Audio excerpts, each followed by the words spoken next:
And welcome back to Frost Esports, everybody. Today we have a little bit of a special stream. We actually are joined by a developer, a project lead here for the game of SNIPERPUNK. Now, it's been pretty nice to play it in the back end here, but it's the alpha, and we want to give you guys a nice rundown during a tournament style, a lot of 1v1s and a lot of stuff to go. Of course, my name is Edu. I will be the host of the day, and I'm joined by Q here, also known as Brendan. In your own words, how would you describe this game?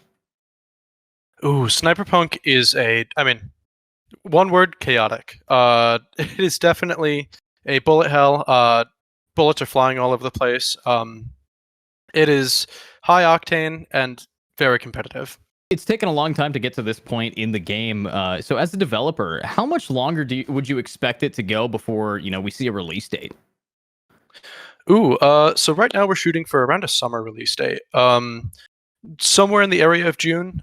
We don't really have an exact date to give you right now, but that's the general area that we're shooting for currently.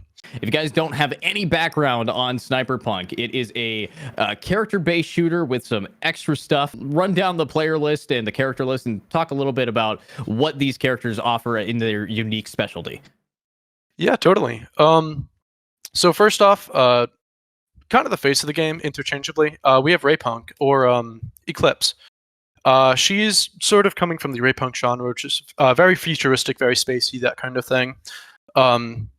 She, of course, is a bounty hunter from the future, which means that she has to be very nimble, very fast. So her dodge is going to be sort of a two-part sort of acrobatic jump and then jump that can be changed the direction of midway through it.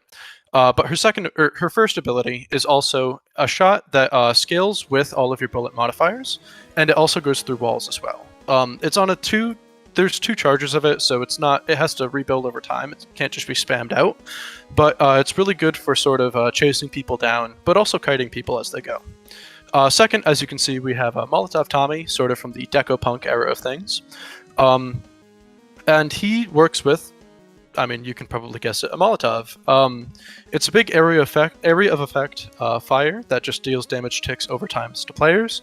But he also has a very quick dodge with his jetpack that can be used very quickly. And while it's not the furthest range dodge, it can be just pretty much put out just like that. As well as it does do some damage on the area of impact. So if the people are too close to you, if you need to get away quickly, then there's a little bit of punishment for that as well. Next up, we have Cornelia, Steampunk. She has a really long-range dodge that can be used to sort of really quickly get across the arena, pretty much not without range. So she's really good at closing in on opponents, but also getting away really quickly. And her ability also is that she has a pylon that can be used to both catch bullets, but also block players from walking through it. Finally, we have Evac, our cyberpunk space future bounty hunter as well, sort of the samurai style. He can just do a straight dodge in a straight line, avoid bullets using iframes, but then he also can deflect bullets as well with his very quick counter. And that one's a little bit more skill-based. It's very timing-based. It's not super forgiving, but it is very effective in a game that is ultimately a bullet hell, and just being able to deflect even like a few shots is really, really important. There's a bunch of different weapon types. I know we got a Kimbo's, I know we got a sniper, the MK48. I know that we have a cyber arm that charges up beams. So you got a lot of different variety here. And I think I remember you talking about this just a little bit behind the scenes, but how you have the individual characters that used to come with an individual gun. Give me more background on that. Like, whose gun goes to who? Yeah, totally. So each of the guns that are found in the item pool now, with the exception of 4 that were originally on the characters, because this used to be a little bit more of a hero-based shooter, if you will, all of those guns are completely new. So the Akimbo bow, the minigun, the arm cannon that you just mentioned, those did not exist prior to the item system existing. The 4 guns that originally existed, you can kind of tell when you get them on the characters, but they were very built for that character's playstyle. So Evac, for example, had a sniper rifle that has high ricochet and high damage. Cornelia has a shotgun that can, well, it's a shotgun, it's very good if you get up close very quickly, but it can also be charged for a sort of long-range option with a singular bullet. Eclipse had a sort of ray gun that would actually recharge over time, and that would also supply her bullets for her extra shot, which now works on charges just because of balance purposes. And Tommy had a Tommy gun, which was a very high fire rate and low ricochet, but just you could spit out bullets and really just get oppressive with that. They're going for higher ricochet guns right now. The Akemen bow only has one, but it does output more bullets. But this is definitely a tighter tighter map, so those higher ricochets will definitely see more usage here. Each map is sort of styled after each of the punks. So there's a Decapunk map, Raypunk, Steampunk, and Cyberpunk. We are currently on Cyberpunk's map with those sort of futuristic Pac-Man doors at the end.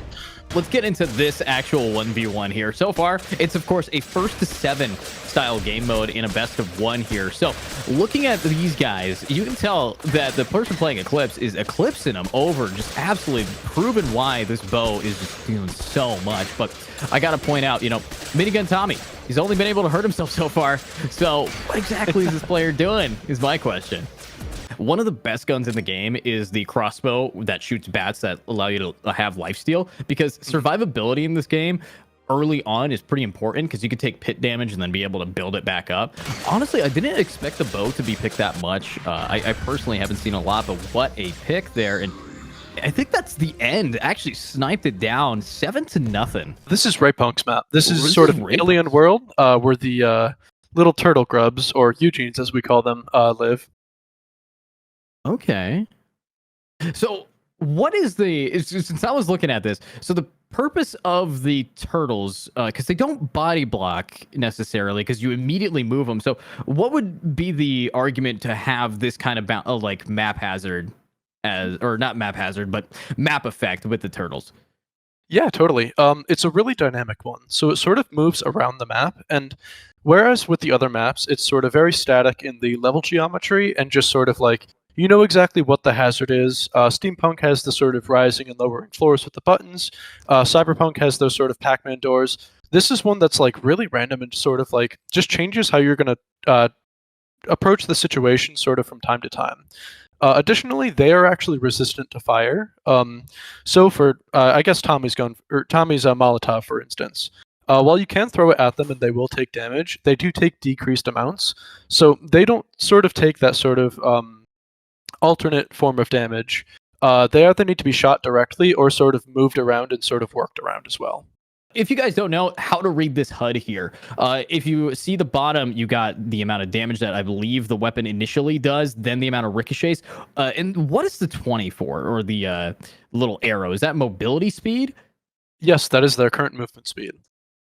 Yeah, definitely makes sense. But looking at this, now we're at tied 3-3. Beautiful use of util to try to force him out, but it's the damage being buffed here that I think is going to lead in. I like that we did see the shield get picked up. It's just a better version of the Tater, in my opinion, because, shield, HP.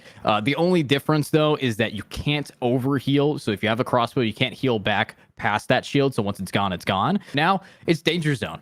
We've got 2 minutes off the clock, and as you can see, a little bit of red going around here. Yeah, time is closing in. They definitely have to make a decision here. Be more aggro or sort of wait for that cloud.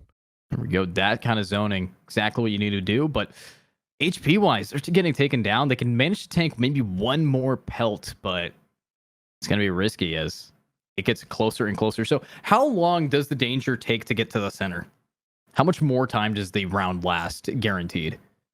I believe they have approximately around 15 seconds. So they really need to sort of make sure that they're getting their shots in, because at the end of the day, whoever's left with less HP right now is just gonna they're gonna die sooner. That's just how the cookie crumbles. So the crossbow, it seems like, oh, never mind. I was gonna say they're in a good position. It seems like they're tied now. Never mind.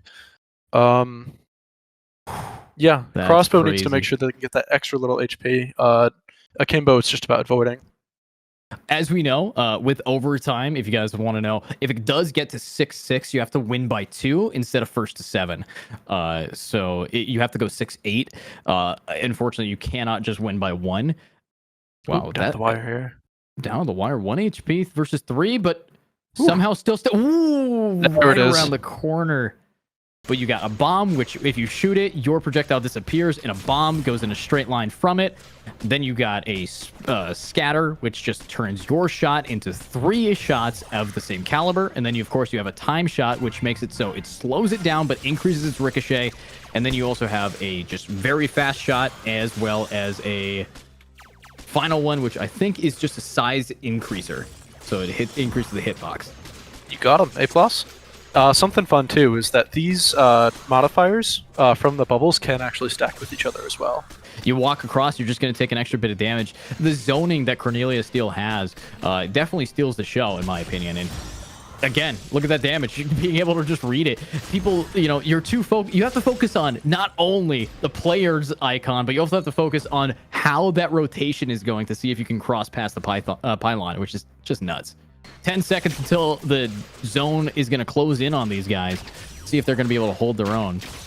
They did get that one big shot with the charge shot, so it is a little bit more equal now. Oh! Clean! Good ricochet. Oh yeah, that was just a fantastic choice by Cornelia. It adds it to that base damage, but then, like you said, it also adds it to the pylon. That's just, we saw how fast that went. That was just lethal. All right, so we got BB2 left side on the Tommy, and then we have, of course, Moist Flubber on the right here. So Tommy, BB2. Let's see if we can see that damage being dished out, but unfortunately only taken. Hasn't connected a single shot yet. Oh, and from the back, it's going to hit you. That's a lot of damage. Now 1 HP and dies to the ricochet. Yeah, not too many ricochets either, so... But honestly, it's a zoning tool more than anything. But you didn't eat it, and you ate the wrong thing. That's going to be now 1st to 7, already down.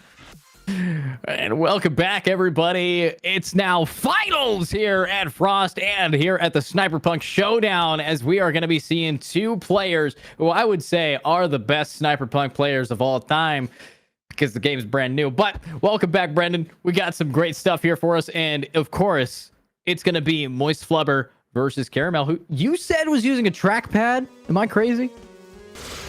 I'm not sure, though. Moist Flubber was playing a lot of Eclipse. I could be wrong, but let's see if they're going to be able to do the damage, as that is a beautiful aggression. And yep, it's actually Caramel on this and taking it down. You just got trackpadded of zoning. You can tell that they're playing around the ricochets quite a bit and making sure that the players are not where they want to be.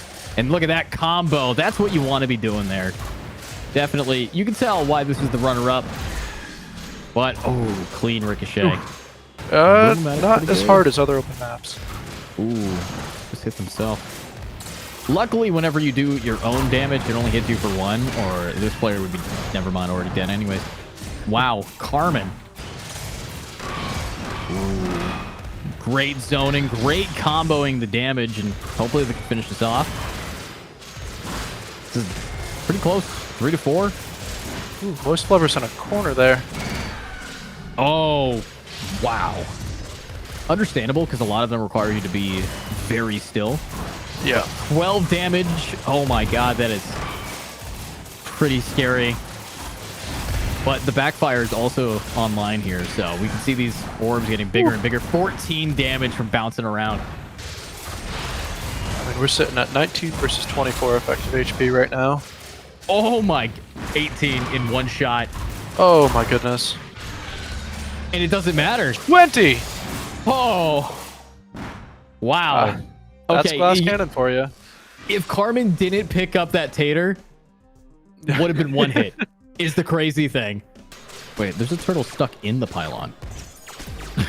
Okay, you can't even shoot it. Can't even break it. Guess he's trapped in there. Oh, there we go. Oh, should have stayed in. No! It's like a little fence. And there we go. Carmen takes round 1 clean. Like we can see there, even the splash. The turtles, to fire damage and explosions, they have they have a little bit of resistance, so the AoE on the Boomatic will not just outright kill them like it will for, I guess, smaller hazards like the crystals. Oh, you know how it said it reduces the reload time? Look at how fast it still is. I mean, yeah. What? There we go. That's what you Dodge do. kills. That's... And then just 1 hit because of how much damage they've stacked up so far. But nope. Yeah. Oof. Now, this is a best of 3, so Carmen not only has this game point, but also has the entire tournament's point under their belt right now. So going with the shield to try to get a little bit more aggressive while you see another Boom-O-Matic. What happens if you get 2 of the same weapons? So it increases the damage, increases the fire rate, and then increases the reload time of the weapon. So it's basically just an all-in-one. There it is. Wow. If you guys want to check out SNIPERPUNK in its entirety, make sure to join its Discord or check them out on the Steam page. I assume that they also have a website at SNIPERPUNK. Is it just SNIPERPUNK.com? At SNIPERPUNK.com, at EnterControlStudios.com. Find us wherever. The night has come, it's cold and losing my control. Your light